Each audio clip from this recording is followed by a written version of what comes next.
Welcome to Public Speaking with Peter George. Do you want to be calm, confident, and credible every time you speak in public? Then stay tuned as Peter and his guests discuss public speaking tips, techniques, and tactics that help you increase your impact, influence, and income. Here's your host, the author of The Captivating Public Speaker, Peter George. Are keynotes dead? Not necessarily. Yet my guest, Katja Schleicher, explains how it's time to put to rest the keynote as we know it. She believes today's audiences are looking for a different engagement and delivery style. So listen in and hear how you might change your perspective on what a keynote is and how you can offer it to your audiences. Katja is a sought-after communications trainer and coach. She leads Impact Communication Coaching, a pan-European training office focusing on communication coaching, media and public speaking training, and business storytelling. She helps managers, teams, women, and men improve their communicative impact in public speeches, conversations, and media interviews. Here's my conversation with Katja Schleicher. Katja, welcome to the show. Hello. You're coming here from the south of France. At this particular moment, yes. And for the rest of my time, I split it all over Europe where I work for my clients. And I live in The Hague, the city of peace and justice. Katja, you say that keynotes are dead. What do we get instead of keynotes? In my projection, right? Of course, saying keynotes is that is very speculative. But truly, I think in 23, no one in any audience should listen to anyone longer than 20 minutes. Tad already went quite a bit with 18 minutes in the black hole. That was good. But really, 45 minutes for whatever? No. That is too long. That is too little interactive. And in my world, and that's why I think keynotes are dead, interaction is the new future. Turning a keynote into a conversation with any audience, even if the audience sits in for you a black hole as a speaker, it should be the foremost priority to build up that particular contact to your audience and include your audience in whatever you have to say and turn it into a conversation. And when we do that, there is many formats we can do. If it's gamification plays an important role, right? That we should do much more with tinier interactions. A workshop could be a good one. But the format that one person is talking and I don't know how many are just listening, I think this is very last century. Yeah. So more interaction, more conversational. And that's why I think we need a new conversational intelligence as public speakers. I agree with you wholeheartedly. And I tell all my clients, don't think of it as a presentation. Construct it and present it as a conversation. Yep. Mm-hmm. And it's not that hard because, the content we have, the ideas we share, the inspiration is there. So very often in the work with my clients, it seems that they are a little bit scared of what happens when I'm getting off text, off script. And I'm always telling them that's the best thing that can happen because then one-on-one is not 2, but 3. The moment the audience works with you, even if it's bringing you off script, that's the start. That's the beginning of something great.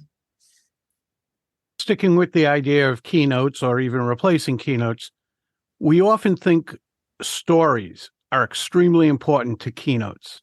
So if you have to do something 20, 25, 30, 45 minutes long, how important are stories? Very much extremely important and not at all. So between these two extremes, we try to make a living. narration is, of course, because it touch bases on an emotion, is a primal thing we want to have when we listen to someone. If you are not emotionally connected to the subject, the speaker, the surrounding, nothing is going to happen. But because we refined that so much, and I'm personally to blame for that as well, because I'm a storytelling trainer. I work with my clients on how to craft their stories, where to find their stories, how to hone them, and how to tell them in a way that every audience is going to be in awe. And very often we tend to put too much emphasis on the drama and say, okay, there was no good presentation if there was no story. But stories or narratives come in so many forms that I think we should step back 1 or 2 steps and kind of revisit the way we dramatically present our stories. The stories per se, the emotional connection, now that is still, in my world, the most important thing for the audience. I believe that'll always be. Yeah, yes. You have to have that emotional connection. Right? Isn't it so? Exactly. If nothing happens, if you can build rapport on one or the other thing. Yeah. No, that's when people tune out. Totally right. Yeah. Do you think some of us over-refine our stories, like try to make our stories perfect? Yeah, I think so. And we should turn our energy more towards the audience and look more towards the audience. For instance, when I speak, I love to have light in the audience. I hardly ever speak with a dark audience because I draw energy from them. I'm happy when I'm seeing a person in the audience sitting and obviously disagreeing with what I have to say. Like this is energy for me I can work with, and I always do. Isn't it ironic, metaphorically, of course, but isn't it ironic that we put our audiences in the dark? That is a good one. Let me quote you on that. Yes, exactly. Why do we put them in the dark? No, we should. They are already enlightened. They don't need us to be enlightened. It's just that we together, as audience and speaker, we make the world even a little bit more light. Now that, but you're so right. Yeah, I never heard that. That's a cool one. I like that. Well, thank you. Why do meeting planners or organizers of events put audiences in the dark? We're not going to see the movies or a play. I think it goes both ways. Look, if you go to an NSA convention, right, the National Speaking Association in the United States, or to the GSF, or to the PSA convention somewhere, you sit in the dark as an audience. I was moderating one of these sessions in October in Dublin, and I was like, why do we leave the audience in the dark? So light up the room, have windows with daylight. It would be beautiful, right? So it goes both ways. When you're a meeting organizer or a company that works with a meeting organizer, it takes a lot of courage in company internally to say, okay, let's throw everything out of the window we've done up to now, and let's build or design a day totally different. It is still going to be kind of a conference, kind of a gathering, and an exchange of smart ideas, whatever. But parts of it are going to be totally different. That takes a lot of courage. And up to now, I didn't see many companies wanting to do that. And then the meeting planners, maybe they tried once, they tried twice, and then the response from the companies wasn't that positive. And then you stop it. So I think it needs this initial ignition energy to change all these formats. And I would love to do that over the next couple of years, because it's the public speakers who should demand that as well from the organizers, from our clients. We should offer our clients different stuff. I asked the client, why do you let me only speak? Let me work with your people. And sometimes you only get like, we don't have the time, and the CEO needs to speak as well. Okay. Sometimes they let you do stuff, and the result, if it works, is absolutely brilliant. Well, combining your ideas here of is the keynote dead and not putting the audience in the dark, let's take it in a conference atmosphere to a breakout or a workshop. We generally don't turn the lights off in those rooms. Exactly. So isn't it funny that as soon as we get up on stage, the lights go out in the room? Yeah. Yet in a workshop or breakout, we know we want that interaction. Yeah. And there's going to be consistent interaction, so the lights are left on. Absolutely. There, in these breakouts, we count on this interaction, right? We should count on this interaction in the big rooms as well. Well, hopefully people will start seeing that even those of us speaking on stage are still having interaction. Because again, with what we started off with, if you're not, there's a problem. It would do good to the whole speaking industry, and it would do good to it would encourage CEOs to turn their speeches or to deliver their speeches differently. It would encourage so many different kinds of groups of people, product specialists, designers, to go on stage and present. And there is not just this one way, light on stage, dark in the audience. There's a million ways, and different formats would encourage more of these ways. And I would love to see those. Yeah. Katja, how do you work with your clients? When I started my business 16 years ago, I've been doing the same thing internally for a company as well. First and foremost, when I work with whoever comes, it could be a product manager, it could be someone who's applying for a job, or it could be a CEO. It's no nonsense with me. I'm very transparent, and I want to know everything, and I want to know the dark side of the moon when I work with them, because that dark side is going to hang like a cloud in the presentation when we do not talk about it.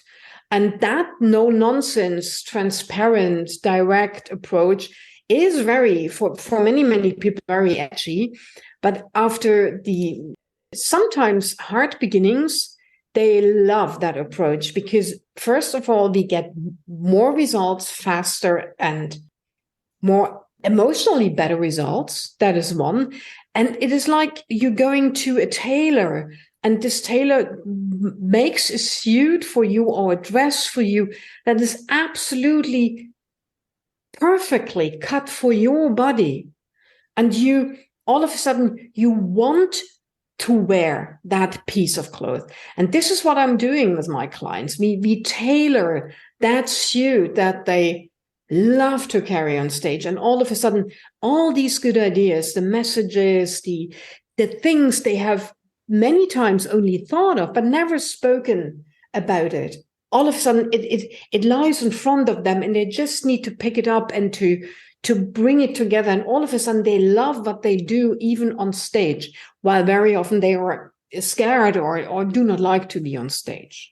So this is my approach. And it doesn't matter if it is a workshop or a coaching, or if I'm writing a speech for someone, it is always the same approach. No nonsense, direct, a little bit edgy, which is for someone, for a female like me, like a woman. Sometimes people look at you and say, "Oh, really? Oh, wow, she does doing things." Yeah, I do. And people appreciate that after a little while.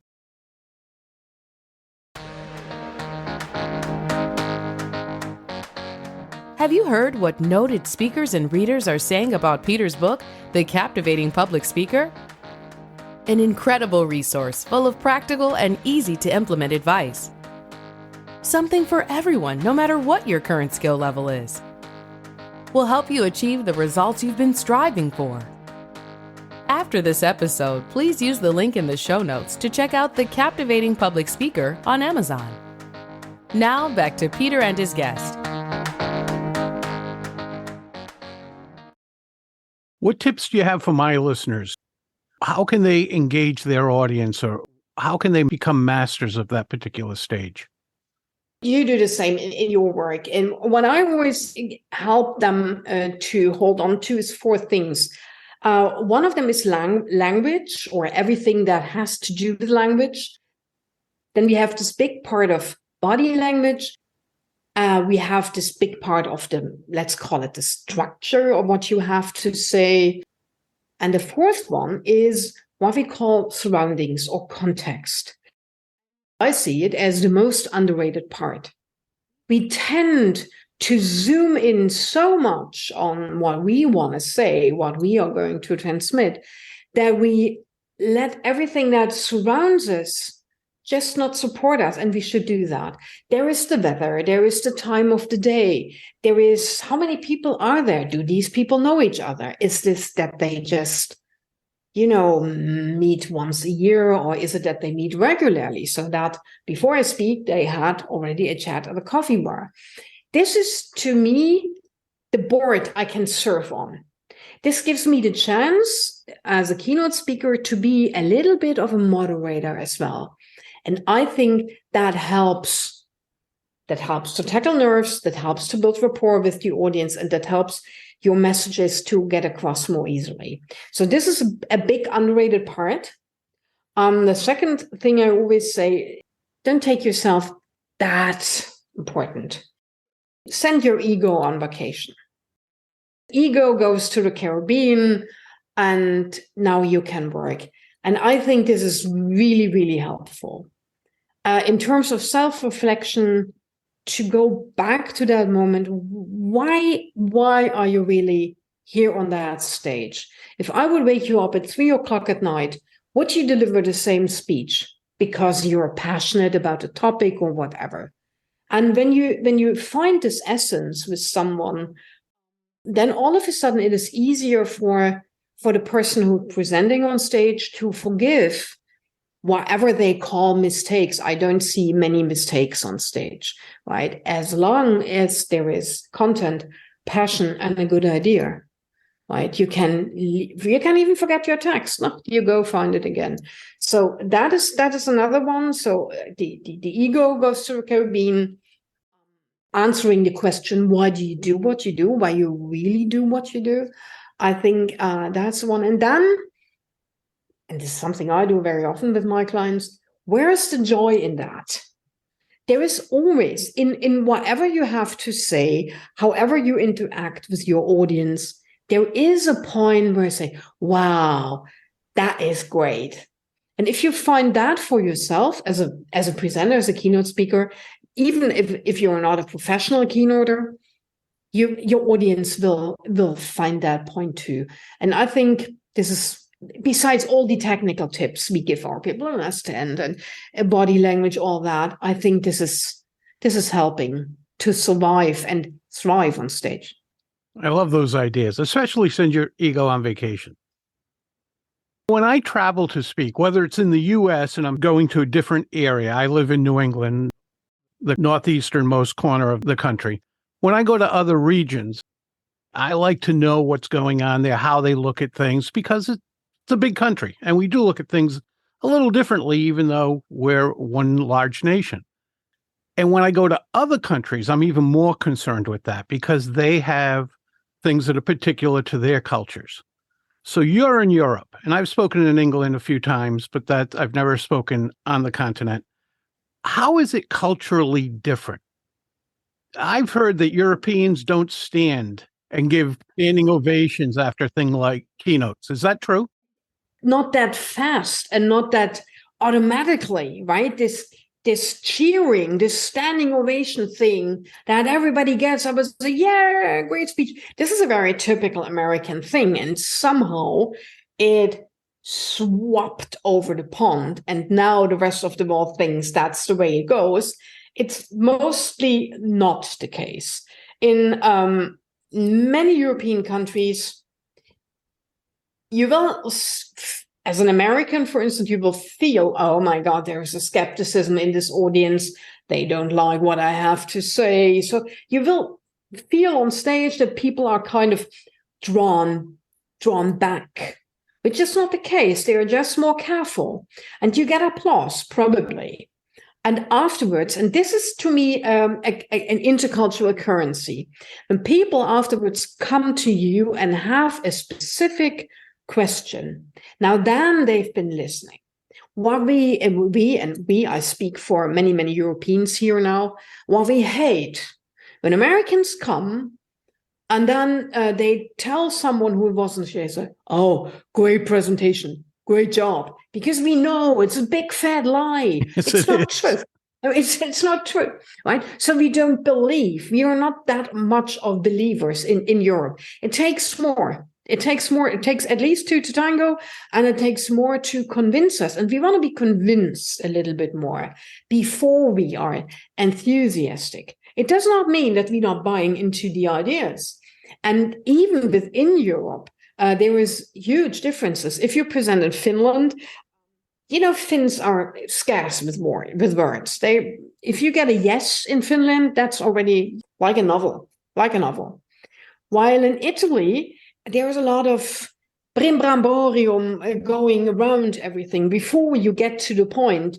There have 5 sentences to be spoken without having said anything. It's part of it's part of this getting to know each other. While Germans, they think that the shortest connection between 2 points is a straight line. Oh, there is other ways? Trouble ahead, right? So there is within the European community, within the European continent, there is a lot of differences. But if I'm accompanying American executives to keynotes in Europe, this is one of the things I always prepare them for. I say, look, we know in the US, you have all that public speaking stuff at school. Here in Europe, it's harder to learn. Even if universities are not doing their best at this job. So be prepared that not everybody is going to cheer to what you say. And you're still a good executive. It might be still a good speech. The currency is what happens after the speech. Do people approach you? Do people ask you real questions, not just yes or no questions? Do they approach you later on at a coffee or a bar at the evening? That is where the real conversations start. And then you know if you have delivered a good speech or not. I think that's absolutely brilliant.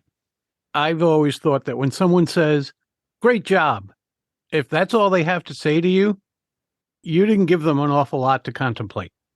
Exactly. But when someone comes and says, excuse me, you were saying this or that, and this was about this and that. I have a specific question. I heard this and that. Then you're in business. That's wonderful, because that means the person is open to a deeper explanation. And that's for me, the currency of success. Katja, for my listeners, how can they be of better service to the meeting planners?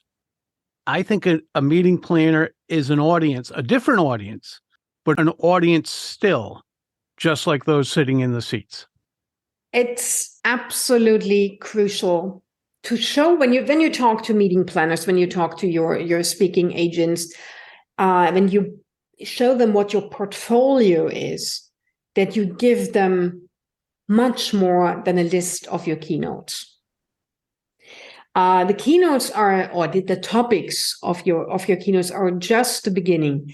I would recommend that underneath every topic, there should be a list or a menu that includes not just content, but that includes interaction options as well. I'm able to moderate a session. I'm able to pull together a panel of experts.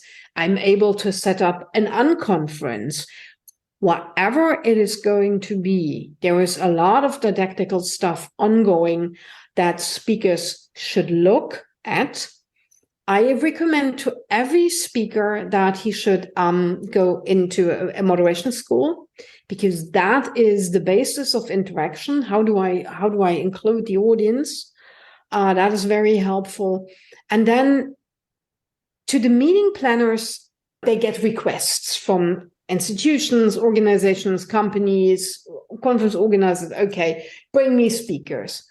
That's what very often happens. So if the event organizers will go back and say, like, okay, bring me experts that are able to provide a full experience, a full interactive experience on this or that subject. That would, to me, be the much better start of a conversation. Let me put it like that. Just when somebody says, okay, bring me a speaker, I'll give you a speaker. But if I'm saying, hey, bring me someone who makes it a wonderful day, I might, as a meeting planner, think differently. And I think we should do that. Once you get that gig, how important is it that you're easy to work with? Yes, very much. And no, of course not, because a tiny little bit we are allowed to be a diva, right? Absolutely. But if it comes to all the processes, right, you have to be there, you have to do the job. And if you have to prepare, and you have to, afterwards, you have to kind of do a recap with them. So there is all the administrative and logistics stuff, the technical parts. You should be absolutely ahead of your game. Right? If you're not in time, so all that stuff, then you cannot allow to be a diva when you do that. You have to be, and sometimes we forget that, you have to be at your best on stage. You have to be very, very, very healthy at the moment. It's like the Olympics. You can't tell your audience, you should have seen me yesterday. I was so good. Nobody pays for that. Right? They pay you to inspire and to be at your best. So staying healthy is, to me, very, very much underrated and very important. Easy to work with, it's once a conference is running, once the day is going, and you're an event organizer, you are absolutely thankful when the speakers have all their stuff together. If they send in the presentation in time, whenever they use slides or whatever is necessary technically.